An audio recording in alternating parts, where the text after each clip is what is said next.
Nous vivons du jour au jour des événements qui se passent tout autour de nous et pour lesquels nous ne pouvons pas garder silence. Nous venons avec notre émission Parlons mariage, parlons famille, apporter notre analyse par rapport à cet événement qui s'est passé en RDC Congo. Ici, il est question d'un frère congolais qui a épousé une sœur blanche venant de la Belgique et dont leur mariage a été refusé ou interdit par l'église locale.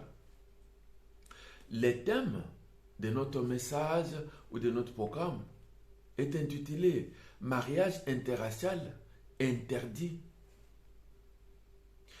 Frère Branham, mal compris. Les frères ou le couple, ce sont les bien-aimés du message de Frère Branham. Nous venons apporter notre analyse, non pas comme les analyses de la rue, mais l'analyse comme étant prédicateur de la parole, comme étant pasteur, et docteur ou enseignant de la parole. Dans le seul but d'éclairer le peuple de Dieu, que le peuple de Dieu ne soit pas dans l'ignorance, que le peuple de Dieu ne soit pas dans le fanatisme. Car le Seigneur lui-même a dit que mon peuple périt par manque de connaissance. Bien-aimés, n'oubliez pas de vous abonner, n'oubliez pas de liker, ni de partager. Cela permet que notre communauté puisse croître. Et cela nous fait aussi du bien. Comme je disais, la bénédiction de ce mariage a été refusée sous prétexte que le frère Branham interdit les mariages interracial, c'est-à-dire les mariages où il y a deux races, c'est-à-dire l'homme noir ou un partenaire noir et l'autre qui est blanc. Maintenant, nous allons voir du côté de notre bien-aimé Branham. Qu'est-ce qu'il a dit par rapport au mariage interracial? Dans un des messages de Frère Branham, il dit les mariages terrestres et les types de mariage céleste. Or, nous comprenons que le mariage céleste, nous serons transformés à l'enlèvement, nous allons revêtir le corps céleste et nous serons en présence de notre Seigneur. Et lorsque nous serons transformés, comme le livre des Thessaloniciens nous dit, c'est-à-dire nous allons laisser ce corps de souffrance, nous allons laisser ce corps d'humiliation, ce corps de péché, ce corps qui soit noir ou blanc pour revêtir un corps qui est céleste. Alors nous comprenons par là que l'image de ce mariage céleste qui est représenté sur la terre ne tient pas compte des couleurs. Parce que la parole de Dieu déclare que le Seigneur Jésus a fait de nous un royaume de sacrificateurs. Qu'on soit noir ou blanc, nous faisons partie de ce royaume de Dieu.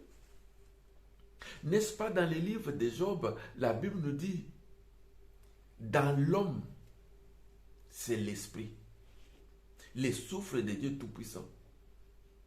Alors nous comprenons que le corps même, qui soit noir ou blanc, n'est autre que l'enveloppe, n'est autre que le temple du Saint-Esprit.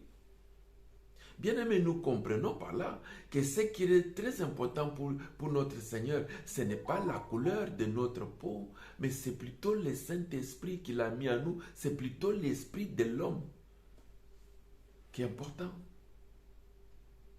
Et par là, nous comprenons déjà que le message de Frère Branham est clair. Je prends encore deuxième enseignement de notre Frère Branham dans la brochure intitulée Paradoxe, page 196 jusqu'à page 198. Le Frère Branham parle de sang. Qu'on soit noir ou blanc, nous avons tous le même sang. Parce que nous sommes ici d'un même Père. Et ce qui m'a beaucoup marqué, c'est quand le bien-aimé Branham dit le frère noir ou le frère de couleur peut me donner son sang pour la transfusion, tout comme aussi moi je peux donner mon sang à ce frère noir. Parce que nous sommes ici d'un même père. Alors nous comprenons qu'on soit noir ou blanc, c'est-à-dire nous sommes tous de la postérité d'Abraham. La parole déclare que tout celui qui croit en Jésus-Christ est devenu fils d'Abraham. Alors si on est tous fils d'Abraham, pourquoi alors on doit faire cette différence, refuser, interdire? La question qu'on va se poser, est-ce que le message même de Frère Branham concernant les mariages interraciaux est bien maîtrisé par certains bien-aimés? Je crois que chacun de vous qui me suivez, vous avez la réponse. Mais quant à moi, je dirais, il y a certains qui ont mal compris le message. Ici, pour que nous puissions comprendre, nous voyons le style de Paul. Je prends l'exemple de 1 Corinthiens chapitre 7. Bien-aimé, Paul dit ceci: pour ce qui concerne les choses au sujet desquelles, permettez-moi de prendre mes lunettes. Pour ce qui concerne les choses au sujet desquelles vous m'avez écrit, je pense qu'il est bon pour l'homme de ne point toucher des femmes. Ah, mes bien-aimés, qui d'entre nous, pasteurs ou membres de l'église, on a dit non, non, non, moi je vais suivre ce que Paul a dit, je ne vais pas avoir une femme. Je vais être comme Paul. Mais écoutons ce qu'il dit encore au verset 2. Toutefois, pour éviter la débauche, que chacun ait sa femme et que chaque femme ait son mari. Je vais me limiter par là.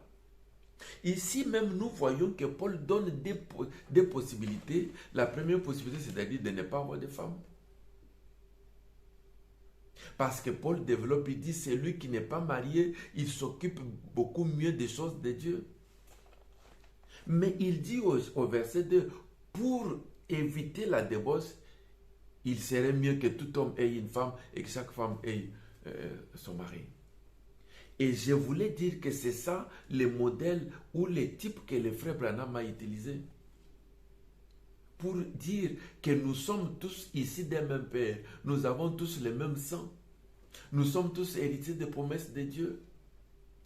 Mais ici, le bien-aimé Branham, il fait voir par rapport aux réalités du temps qu'il donne le message. Comment était la vie des gens de couleur aux États-Unis? Ils étaient méprisés, ils étaient tués. Les enfants ne pouvaient pas étudier dans les mêmes écoles avec les Blancs. C'était la période de la ségrégation raciale. Exactement ce qui s'est passé en Afrique du Sud. Alors, ici, le frère Branham juste veut faire voir qu'il serait mieux que les Noirs se marient entre eux et que les Blancs se marient aussi entre eux pour éviter qu'il n'y ait pas de ségrégation. Le mépris des autres. Bien aimé, je voudrais que nous puissions comprendre que chaque prophète, il a toujours deux voix. C'est-à-dire, ainsi dit l'Éternel. Mais d'un côté, ses pensées propres étant comme.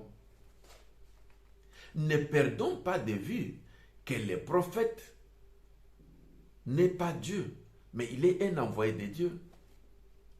Et que tout prophète est faillible. Qu'il y a des choses qu'on peut dire par rapport à l'époque. Et les choses qu'on peut dire par rapport aux pensées des prophètes. N'est-ce pas, nous pouvons parler de racisme spirituel lorsqu'on arrive à dire non, non, qu'il n'y ait pas de mariage entre les blancs et les noirs. Pour quelqu'un qui était en 1960, en Afrique, c'est clair, les messages, ça passe. Qu'en dites-vous en 2025, où les Noirs ont quitté l'Afrique pour s'installer en Europe, où nos enfants là, qui étudient avec de blancs et de blanches à l'école, et lorsqu'un enfant, garçon ou fille, va aimer sa camarade de l'école parce qu'ils ont grandi ensemble. Ils ont évolué à l'école ensemble. Vous allez dire que non, vous n'allez pas vous marier parce que le frère Branham a dit. Mais je crois qu'on a besoin aussi d'interpréter la parole de Dieu. Nous avons besoin d'avoir la révélation. Parce que la parole de Dieu dit ceci. Les choses spirituelles, c'est spirituellement qu'on les comprend. Nous n'allons pas prendre la parole de Dieu juste dans la chair. C'est là où il y a trop de bavures, des incompréhensions, des divisions. Et les messages de Frère Branham, c'était à l'époque où l'homme noir n'avait pas de valeur. Souvenez-vous, même en Belgique, on a pris les femmes noires, l'homme noir qu'on avait exposé dans les eaux. Comme on expose les lions, les éléphants, on avait exposé l'homme noir. C'est à cette époque-là que les frères Branham parlent. N'est-ce pas dans la Bible, il y a des révélations, il y a des messages que le Seigneur a donnés par rapport à leur période.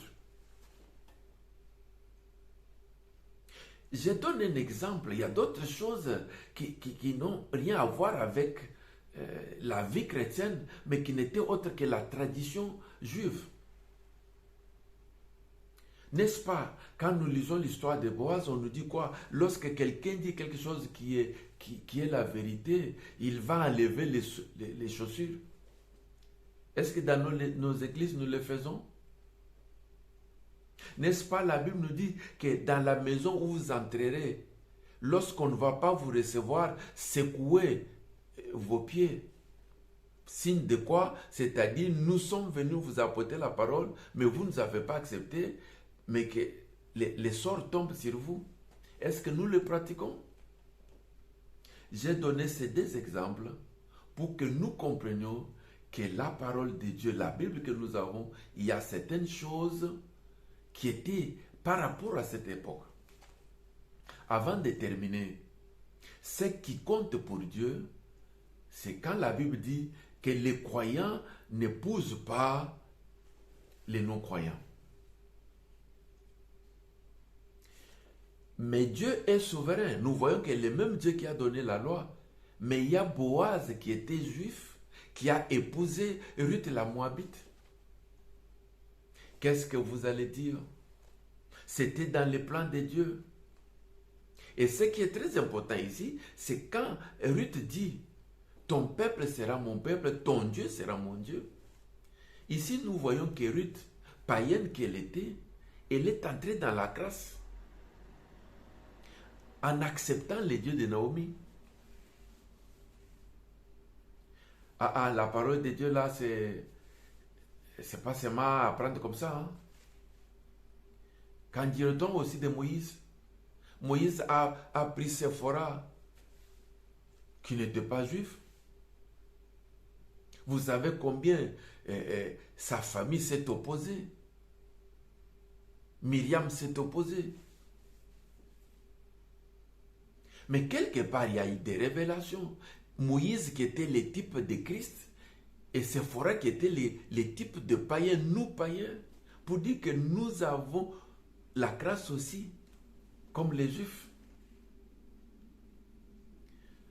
Je crois que ces deux exemples vont quand même nous aider. Bien-aimés, j'espère que cette analyse a béni quelqu'un.